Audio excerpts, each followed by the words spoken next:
বাড়িতে থাকা স্টিলের পাত্রের মধ্যে একদম দোকানের মতো মিষ্টি দই বানিয়ে নেওয়া যায়।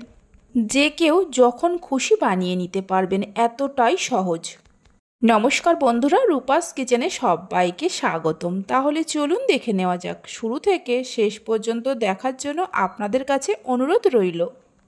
প্রথমে কড়ার মধ্যে দিয়ে দেব চিনি। এখানে 50 গ্রামের মতো চিনি আছে।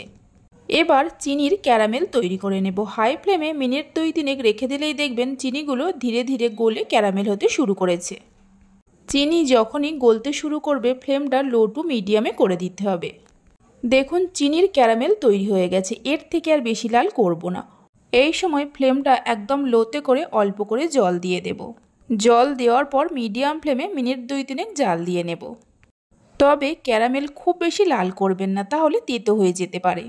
মিনিট 2-3 জাল দিয়ে নেওয়ার পর দেখুন ক্যারামেলটা জলের সঙ্গে খুব ভালো করে মিশে গেছে। এই সময় দিয়ে দেব দুধ। এখানে আমি 1.5 লিটার দুধ নিয়েছি। আপনারা নিজেদের প্রয়োজন মতো দুধের পরিমাণটা কম বেশি করে নিতে পারেন। দুধটা দেওয়ার পর ফ্লেমটা হাইতে করে হালকা গরম হওয়া পর্যন্ত অপেক্ষা করব। যখনই দুধ হালকা গরম হবে, দিয়ে দেব 1 বাটির মতো গুঁড়ো দুধ। ওজন হিসাবে 150 গ্রামের মতো গুঁড়ো দুধ আছে।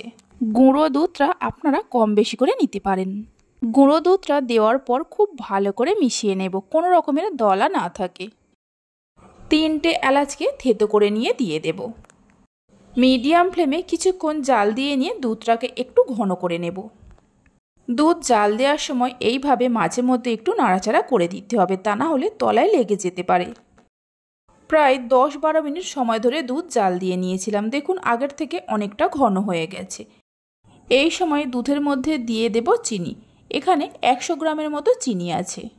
1.5 লিটার দুধের জন্য এখানে আমি মোট 150 গ্রাম চিনি দিয়েছি। 50 গ্রাম চিনি প্রথমে ক্যারামেল করে নিয়েছিলাম। দইয়ের মধ্যে যেমন মিষ্টি খাবেন সেই মতো কম বেশি করে চিনি দিতে পারেন। চিনিটা দেওয়ার পর মিশিয়ে নিয়ে মিডিয়াম ফ্লেমে আরও একটু জাল দিয়ে ঘন করে নেব। আরও 8 থেকে 10 মিনিট সময় ধরে জাল দিয়ে নিয়েছিলাম। দেখুন দুধ অনেকটাই ঘন হয়ে গেছে। এর থেকে আর বেশি ঘন করব না। এবার দুধটা নামিয়ে রেখে ঠান্ডা করে নেব। দুধ ঠান্ডা করার সময় এইভাবে মাঝে মধ্যে একটু নাড়াচাড়া করতে হবে, তা না হলে দুধের ওপর সর পড়ে যেতে পারে। দুধ ঠান্ডা হতে থাক। এদিকে একটা ছাঁকনির মধ্যে 3 চামচের মতো মিষ্টি দই নিয়ে জল ঝরতে রেখে দিয়েছিলাম। দইয়ের জল ঝরে যাওয়ার পর একটা বাটির মধ্যে নিয়ে দইটাকে খুব ভালো করে ফেটিয়ে নিতে হবে। মিষ্টি দই এখানে 100 গ্রামের মতো আছে। দই ফেটিয়ে নেওয়ার পর এক সাইডে রেখে দেব। এদিকে দুধটাও ঠান্ডা হয়ে গেছে, তবে পুরো ঠান্ডা করিনি, হালকা গরম আছে, মানে হাতের আঙুল ডুবিয়ে রাখা যাবে ঠিক সেই রকম গরম থাকতে হবে।